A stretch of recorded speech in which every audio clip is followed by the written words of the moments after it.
ಅಟ್ಯಾಕನ್ನು ನೋಡಿದರೆ ಹಿಂದೂಗಳನ್ನೇ ಹುಡುಕಿ ಟಾರ್ಗೆಟ್ ಮಾಡಿರುವಂಥದ್ದು, ಮತ್ತು ಈ ಬಾರಿ ಮಹಿಳೆಯರು ಮಕ್ಕಳನ್ನು ಬಿಟ್ಟು ನೀವು ಹೋಗಿ ಪ್ರಧಾನಿ ಮೋದಿಯವರಿಗೆ ಹೇಳಿ ಈ ರೀತಿ ಸಾಯಿಸಿದ್ದೀವಿ ಅಂತ ಹೇಳುವಂಥದ್ದು ಎಷ್ಟರ ಮಟ್ಟಿನ ಉದ್ದಟತನ ಅನಿಸುತ್ತೆ? ಇದು ಉದ್ದಟತನ ಅಲ್ಲ, ಅವರ ಸ್ಟ್ರಾಟಜಿ. ಏನು ಸ್ಟ್ರಾಟಜಿ ಅಂತ ಅಂದರೆ, ನಾವು ಮಹಿಳೆಯ ಮಕ್ಕಳನ್ನು ಕೊಲ್ಲುವಂಥವರಲ್ಲ, ನಾವು ಟೆರರಿಸ್ಟ್ಗಳಲ್ಲ, ನಾವು ಸ್ವಾತಂತ್ರ್ಯ ಹೋರಾಟಗಾರರು, ನಾವು ಕಾಶ್ಮೀರವನ್ನು ಲಿಬರೇಟ್ ಮಾಡುವ ಸದುದ್ದೇಶದಿಂದಷ್ಟೇ ನಾವು ಇಲ್ಲಿ ಜನಗಳನ್ನು ಕೊಲ್ತಿದ್ದೇವೆ. ನಾವು ಇದುವರೆಗೂ ಹೇಳ್ತಾ ಇದ್ರು, ನಾವು ಆರ್ಮ್ಡ್ ಫೋರ್ಸ್ ಜನಗಳನ್ನು CRPF, ಕಾಶ್ಮೀರಿ ಪೊಲೀಸ್ ಮತ್ತು ಆರ್ಮಿ, ಏರ್ಫೋರ್ಸ್ ಈ ಥರದ ಜನಗಳನ್ನು ಮಾತ್ರ ಕೊಲ್ತಾ ಇದ್ವಿ. ನಾವು ಶ್ರೀಸಾಮಾನ್ಯರಿಗೆ ಏನೂ ಮಾಡಲ್ಲ, ಶ್ರೀಸಾಮಾನ್ಯರು ಅವರು ನಮ್ಮಂತೆ ಅನ್ನುವ ಧೋರಣೆಯನ್ನು ಇಟ್ಕೊಂಡಿದ್ರು. ಇವತ್ತು ಅಲ್ಲಿಯ ಸೆಕ್ಯೂರಿಟಿ ಫೋರ್ಸ್, ಪೊಲೀಸ್ ಇತ್ಯಾದಿಗಳು ತಮ್ಮ ರಕ್ಷಣೆಯನ್ನು ಬಂದೋಬಸ್ತ್ ಬಿಗಿ ಮಾಡಿಕೊಂಡಿದ್ದಾರೆ. ಟೆರರಿಸ್ಟ್ಗಳ ಉದ್ದೇಶ ಏನಂದರೆ 2025-26 ಅಡ್ಮಿಷನ್ಸ್ ಓಪನ್ ಆಗಿದೆ. ನಿಮ್ಮ ಸೀಟ್ಗಳನ್ನು ಈಗಲೇ ರಿಸರ್ವ್ ಮಾಡಲು ಕರೆ ಮಾಡಿ 9900072632 ಅಥವಾ visit Saptagiri NPS university Bengaluru.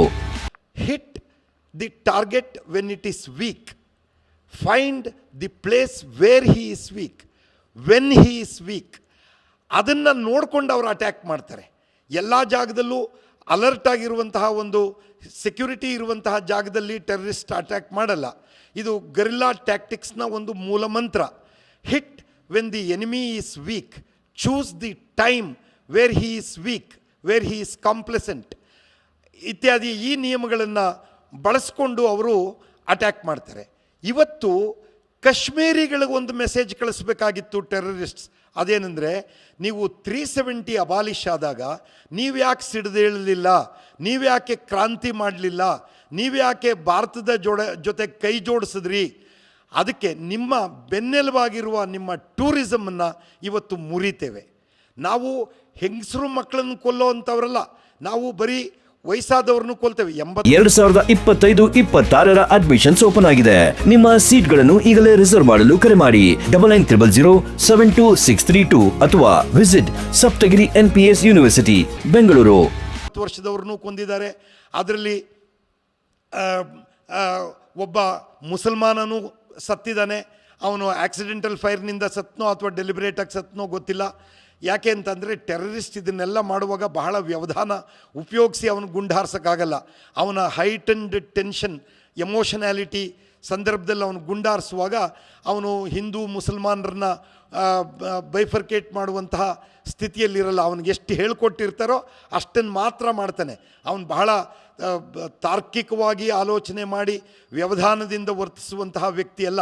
ಅವನು ಕೊಟ್ಟಿರೋ ಟಾಸ್ಕನ್ನಷ್ಟೇ ಪೂರ ಮಾಡುವ ಕೆಲಸ ಒಂದು ಅಲ್ಲಿ ಆಗಿರುತ್ತೆ. ಈಗ ತಾವು ಅಲ್ಲಿ ಕರ್ತವ್ಯ ನಿರ್ವಹಿಸುವಂತಹ ಸಂದರ್ಭದಲ್ಲಿ ಈ ರೀತಿಯಾದಂಥ ಅಟ್ಯಾಕ್ ಆಗಿತ್ತಾ, ಮತ್ತು ಯಾವ ರೀತಿ ಕೌಂಟರ್ ಇರುತ್ತೆ ಅಂತೇಳಿ ಭಾರತೀಯ ಸೇನೆದು, ಮತ್ತು ತಾವೇನಾದ್ರು ಈ ಒಂದು ಕೌಂಟರ್ ಅಟ್ಯಾಕಲ್ಲಿ ಭಾಗಿಯಾಗಿದ್ರ ಅಂತ? ಹಲವಾರು ಕೌಂಟರ್ ಅಟ್ಯಾಕ್ಗಳಲ್ಲಿ ನಾನು ಭಾಗಿಯಾಗಿದ್ದೇನೆ. ಟೆರರಿಸ್ಟ್ಗಳು ಓವರ್ ಗ್ರೌಂಡ್ನಲ್ಲಿ ಬರೋರು 2 ಅಥವಾ 3 ಜನ ಮಾತ್ರ. ಅವ್ರ ಹಿಂದೆ ಇರೋರು 2025-26 ಅಡ್ಮಿಷನ್ಸ್ ಓಪನ್ ಆಗಿದೆ.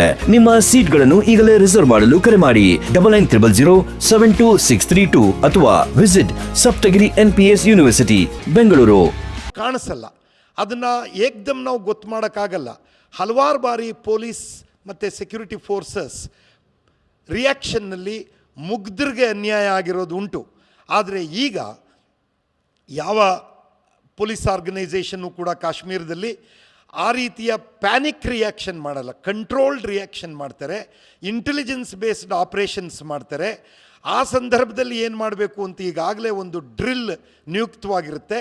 ಅದ್ರ ಪ್ರಕಾರ ಆ ಯೋಜನಾಬದ್ಧವಾಗಿ ಅವರು ಕೆಲಸ ಮಾಡ್ತಾರೆ. ಈಗಾಗಲೇ ಎಲ್ಲಿ ಬಾರ್ಡರ್ನ ಸೀಲ್ ಮಾಡಬೇಕು, ಯಾವ್ಯಾವ ಎಸ್ಕೇಪ್ ರೂಟ್ಗಳಿದ್ದಾವೆ, ಯಾವ್ಯಾವ ಜನ ಸಸ್ಪೆಕ್ಟೆಡ್ ಇದ್ದಾರೆ, ಯಾರನ್ನು ಅರೆಸ್ಟ್ ಮಾಡಬೇಕು, ಹೇಗೆ ಮಾಡಬೇಕು, ಯಾರನ್ನ ಚಲನವಲನಗಳನ್ನು ಗಮನಿಸಬೇಕು, ಈ ಎಲ್ಲ ಕೆಲಸಗಳನ್ನು ಮಾಡ್ತಿದ್ದಾರೆ. ಈ ಟೆಕ್ನಿಕಲ್ ಪೊಲೀಸಿಂಗ್ ವಿಷಯಗಳನ್ನೆಲ್ಲ ನಾನು ಓಪನ್ನಾಗಿ ಹೆಚ್ಚು ಮಾತಾಡುವುದು ಉಚಿತವಲ್ಲ. ಇಷ್ಟಂತೂ ಸತ್ಯ, ಸೆಕ್ಯೂರಿಟಿ ಫೋರ್ಸ್ಗಳು ಸಂಪೂರ್ಣವಾಗಿ ಅಲರ್ಟ್ ಆಗಿದ್ದಾರೆ. ಅವ್ರು ಮಾಡುವ ಕೆಲಸವನ್ನು ಮಾಡ್ತಾ ಇದ್ದಾರೆ. ಅವರು ಬಾಯ್ಬಿಟ್ಟು ಹೇಳ್ತಿಲ್ಲ.